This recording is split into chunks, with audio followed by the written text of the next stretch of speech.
In the year 73 BC, the Roman Republic stood at the height of its power. Its legions had conquered Greece, crushed Carthage, and subdued vast stretches of Spain and North Africa. The Mediterranean Sea was called Mare Nostrum, our sea, because Rome owned it all. Slaves, captured in Rome's endless wars, poured into the Italian peninsula by the tens of thousands, their labor fueling the Republic's insatiable appetite for wealth and comfort. No one expected a slave to fight back. No one imagined that a gladiator, a man trained to die for the amusement of the mob, could become the greatest military threat Rome had faced since Hannibal. But for 3 years, a Thracian warrior named Spartacus did the impossible. He built an army of 120,000 desperate men and women from the dregs of Roman society. He defeated 9 Roman armies in open battle. He humiliated the Senate, terrified the aristocracy, and brought the Roman Republic to its knees. This is the story of the man who dared to challenge the masters of the ancient world. Spartacus was not born a slave. He was a free man, a warrior of the Thracian people who lived in the rugged mountains of what is now Bulgaria, Greece, and Turkey. The Thracians were a fierce tribal people, famous for their horsemanship and their love of gold. They were also skilled warriors, often serving as mercenaries in the armies of the great powers that surrounded them. Spartacus likely served as an auxiliary soldier in the Roman army, or perhaps in a Roman-allied Thracian unit. Roman auxiliaries were promised citizenship and land in exchange for their service. But at some point, Spartacus either deserted or rebelled against his Roman masters. The ancient sources are unclear. What is certain is that he was captured, and for his crime, desertion or rebellion, he was sold into slavery. He was taken to Capua, a wealthy city south of Rome, famous for its gladiatorial schools. There he was purchased by Gnaeus Lentulus Batiatus, a lanista, a trainer and owner of gladiators. In the school of Batiatus, Spartacus was trained to fight and die for the entertainment of the Roman mob. Gladiators were the rock stars of their day, but their lives were brutal and short. They lived in cramped cells, ate a diet designed to build muscle, and trained constantly under the watchful eyes of harsh taskmasters. They were forbidden weapons, kept in chains, and any sign of rebellion was met with savage punishment. Spartacus, a man who had known freedom, found this existence unbearable. But Batiatus had unwittingly created a monster. Spartacus was no ordinary slave. He was intelligent, charismatic, and a natural leader. He had military experience and understood Roman tactics. And now he was surrounded by hundreds of other men from similar backgrounds, men from Gaul, Germany, Thrace, and other conquered lands, all of them warriors, all of them desperate. In 73 BC, approximately 70 gladiators at the school in Capua decided they had endured enough. They planned an escape, but their plot was betrayed. When the authorities arrived, a smaller group of about 30 men acted immediately before they could be arrested. According to the Greek historian Plutarch, they attacked their guards with whatever they could find: kitchen knives, meat hooks, and spits from the cookhouse. They overpowered the guards and seized a wagon of weapons meant for transport to another city. Fighting their way through the streets of Capua, these 30 desperate men burst through the gates and vanished into the countryside. They had no money, no horses, and no plan, but they had something more valuable: a leader. The gladiators unanimously chose Spartacus as one of their 2 main commanders, alongside a Gaul named Crixus. Spartacus led his small band to the slopes of Mount Vesuvius, a dormant volcano overlooking the Bay of Naples. It was a perfect defensive position, steep, easily defensible, with clear views of the surrounding countryside. From this natural fortress, they began to raid the wealthy estates of Campania, freeing slaves and gathering weapons. Word spread like wildfire. Slaves from the countryside flocked to Spartacus's camp. Shepherds, field hands, household servants, all those who had suffered under the Roman yoke, came seeking freedom and vengeance. Within weeks, Spartacus's force had grown to several thousand men.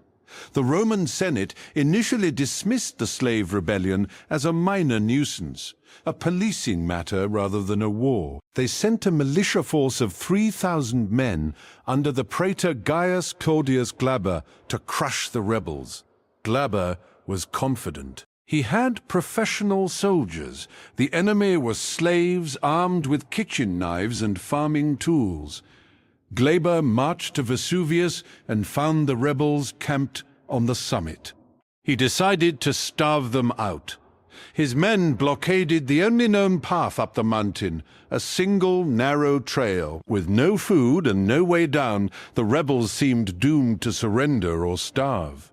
But Spartacus was a warrior who understood terrain. While his men wove ropes from wild vines, he studied the mountain. On the side opposite Glaber's camp, he found a cliff of volcanic rock, covered in thick undergrowth. It looked impassable, but perhaps not completely impossible.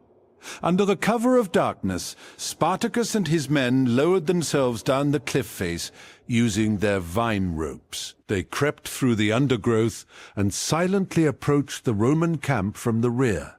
Glaber's soldiers were asleep, dreaming of an easy victory and the glory of crushing a slave revolt. At dawn, Spartacus struck. His men fell upon the sleeping Romans with a fury born of years of oppression. Glaber's soldiers, completely surprised and unable to form their disciplined ranks, were slaughtered or put to flight. The Roman commander barely escaped with his life, leaving his supplies and his dignity behind. This was the first time a Roman army had ever been defeated by a slave. It would not be the last. The news of Spartacus's victory electrified the slave population of Italy. Thousands more flocked to his banner, including women and children. His army swelled to 70,000, then 120,000 people. Spartacus faced an enormous challenge. He had to feed, train, and organize a massive population of refugees, most of whom had no military experience. But he had raw material to work with. Among his followers were thousands of escaped slaves who had been captured in Rome's wars. Gauls, Germans, Thracians, Greeks, Syrians, men who had once been soldiers and knew how to fight. The ancient historian Sallust described the scene in the rebel camp. Some of the slaves, in the pride of their success, proposed to attack Rome itself. Others argued for returning to their homelands, but Spartacus restrained them, warning of the dangers. Spartacus organized his followers into a proper army. He established discipline, forbidding his men from hoarding gold and silver, a rule his lieutenant Crixus reportedly ignored. He set up forges to manufacture weapons, using scrap metal from captured Roman equipment. He trained his men in basic tactics, teaching them to form ranks, obey orders, and fight as a unit. But Spartacus faced another challenge: leadership. His two main subordinates, Crixus and a German named Oenomaus, were brave warriors, but reckless. They wanted to fight, to plunder, to attack Rome itself.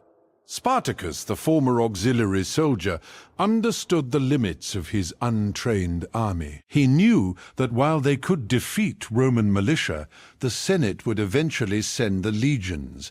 His goal was not to conquer Rome, it was to escape it. He wanted to lead his people north, over the Alps, and back to their homelands where they could be free. This strategic vision would put him at odds with his own commanders. The defeat of Glaber sent shockwaves through Rome.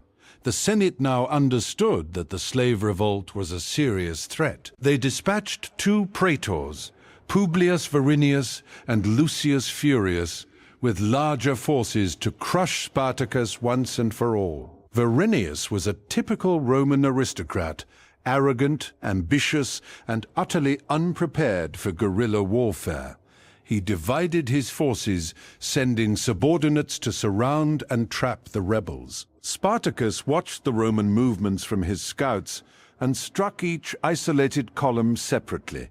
In a series of brilliant ambushes, Spartacus destroyed Varinius's forces piece by piece. He captured the praetor's own horse, his fasces, the symbols of his authority, and very nearly captured Varinius himself. The Romans were routed. Spartacus's legend grew. He was no longer just a gladiator, he was a general. By the end of 73 BC, Spartacus had defeated 4 Roman armies. His force now controlled much of southern Italy. The city of Rome, only 100 miles away, began to fear for its safety. But cracks were appearing in the rebel alliance. Crixus and his Gauls wanted to stay in the rich lands of southern Italy, plundering estates and living as lords. Spartacus argued for marching north. In the spring of 72 BC, the armies split. Crixus led 30,000 Gauls and Germans on a rampage through the countryside, while Spartacus continued north with the main force. It was a fatal mistake. The Roman Senate, now thoroughly alarmed, dispatched both consuls for the year, Gellius Publicola and Gnaeus Cornelius Lentulus Clodianus, with 4 legions, perhaps 40,000 men. Gellius caught Crixus near Mount Gargano in Apulia. In a savage battle, the Gauls fought with desperate courage, but they were outnumbered and surrounded. Crixus died fighting, and 2/3 of his men were slaughtered. When news of Crixus's death reached Spartacus, he did something remarkable. He was on his way north, nearing the Alps and freedom, but instead of continuing to safety, he turned his army around. He staged mock gladiatorial games in honor of his fallen comrade, forcing 300 Roman prisoners to fight to the death as a tribute. Then he marched south to avenge Crixus. Spartacus now faced both consular armies. Lentulus tried to block his path, while Gellius pursued from the south. Spartacus, trapped between 2 Roman forces, did what great generals do. He attacked. He struck Lentulus's army first, smashing it before Gellius could arrive. Then, before Gellius could retreat, Spartacus turned and destroyed his army too. In a single campaign, the gladiator had annihilated both consular armies. Rome was defenseless. The road to Rome lay open. Spartacus now had 120,000 men under his command. Some of his followers, drunk on victory, demanded an immediate march on the city. For a moment, it seemed possible. Spartacus could have been the man who sacked Rome, but he understood something his followers did not. His army was still a mob, not a legion. Taking Rome would require siege equipment, discipline, and time the Romans would use to raise new armies. The risk was too great. Instead, Spartacus made a fateful decision. He marched south again, toward the sea. His new plan was to cross to Sicily. The island was a powder keg of slave unrest, with huge estates worked by brutalized slaves who would surely join him. If he could reach Sicily, he could spark a rebellion that might truly threaten Roman power in the Mediterranean. He made a deal with Cilician pirates who controlled the sea lanes. They promised to transport his army across the Straits of Messina for a price. Spartacus collected the money and waited on the coast, watching the horizon. The pirates never came. They had been bribed by the Roman governor of Sicily, Verres, to abandon Spartacus. While Spartacus waited on the coast, the Romans were not idle. The Senate, in a panic, turned to the one man who might be able to save them, Marcus Licinius Crassus. Crassus was the richest man in Rome. He was not a military genius, but he was ruthless, ambitious, and determined. The Senate gave him 6 new legions, 30,000 men, and ordered him to destroy Spartacus. Crassus added to this force by drafting 2 more legions from the veterans of the defeated armies. Crassus was a harsh disciplinarian. When a detachment of his soldiers fled from a skirmish with Spartacus, he ordered the ancient punishment of decimation. 1 in every 10 men was beaten to death by his own comrades in front of the entire army. It was a brutal message. With Crassus, you either fought or died. Spartacus, unable to cross to Sicily, was now trapped in the toe of Italy. Crassus built a massive fortification across the Bruttian Peninsula, a wall and ditch stretching from sea to sea, 40 miles long, complete with watchtowers and palisades. Spartacus was contained. One freezing winter night, Spartacus attempted a breakout. He filled a section of the ditch with earth, wood, and the bodies of dead prisoners, then hurled his army against the wall. For hours the fighting was savage, but Crassus's legions held. Spartacus was thrown back. It seemed the end was near. But Spartacus had one more trick. When a Roman senator arrived in camp hoping to negotiate surrender, Spartacus refused to see him. He was not beaten yet. While Spartacus was trapped in the south, 2 other Roman armies were approaching. Pompey the Great was returning from Spain with his victorious legions. Lucullus was landing in Italy from Macedonia. If these armies united with Crassus, Spartacus was doomed. Crassus knew he had to finish the war himself before Pompey could steal the glory. He sent his legate Quintus with 2 legions to harass Spartacus's foraging parties. Spartacus turned on Quintus and destroyed his entire force. But time was running out. Pompey was marching south. Spartacus knew he had to make a final gamble. He offered terms to Crassus, who arrogantly refused.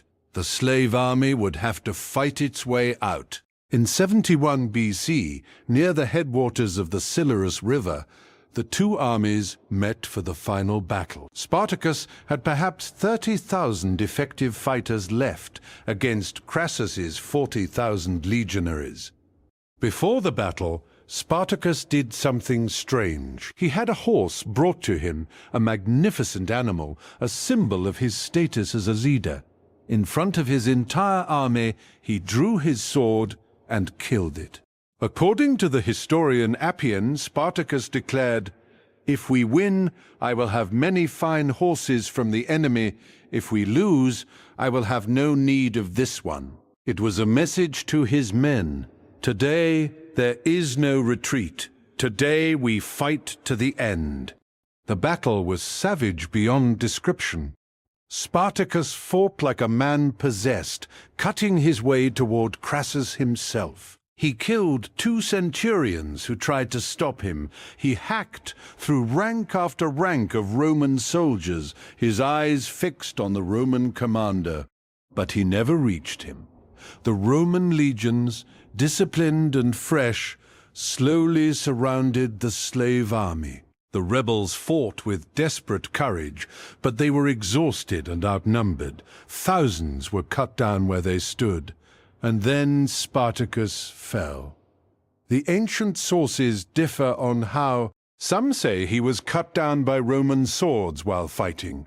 Others say he was wounded by a spear and fell to his knees, still fighting, still killing, until the Romans swarmed over him. The battle became a massacre. When it was over, Crassus's soldiers searched the battlefield for Spartacus's body. They never found it. The greatest gladiator of all time simply vanished into the mud and blood of history. Crassus took his revenge on the survivors. He captured 6,000 rebel slaves and marched them south along the Appian Way, the main road from Rome to Capua. Along that road, from Capua all the way to Rome, Crassus had the 6,000 slaves crucified. They were nailed to crosses and left to die, their bodies rotting in the sun as a warning to any slave who dared to dream of freedom. The crosses lined the road for more than 100 miles. Travelers passing by could see the bodies swaying in the wind, hear the groans of the dying, smell the decay. It was the most horrific mass execution in Roman history. Pompey arrived in time to mop up the remaining fugitives. He then sent a message to the Senate claiming that Crassus had defeated the slaves, but he, Pompey, had pulled up the war by the roots. The rivalry between the two men would eventually destroy the Republic. Chapter 10. The Legend. Spartacus died in 71 BC. He never reached the Alps. He never freed his people. His army was destroyed, his followers crucified. By any measure, his rebellion was a military failure. But Spartacus won something more enduring than victory. He won immortality. The Romans themselves were haunted by him. For decades after his death, Roman parents would frighten their children with stories of Spartacus. The Senate passed laws making it even harder for slaves to gain freedom. The wealthy lived in fear of another uprising. In the modern world, Spartacus has become a symbol of resistance against oppression. Karl Marx called him his favorite hero. Communist revolutionaries adopted him as an icon. Hollywood made him a legend, with Kirk Douglas's famous cry of, "I'm Spartacus," becoming one of cinema's most powerful moments. The true Spartacus, the Thracian warrior, the gladiator, the general, remains shrouded in mystery. We don't know what he looked like. We don't know what he truly believed. We don't know where his body lies. But we know this. For 3 years, a man who was supposed to die for the amusement of the mob led the greatest slave revolt in history. He defeated 9 Roman armies. He brought the most powerful empire on earth to the brink of disaster. And in the end, when he died on his feet, fighting with a sword in his hand. Spartacus, the gladiator, the slave, the legend.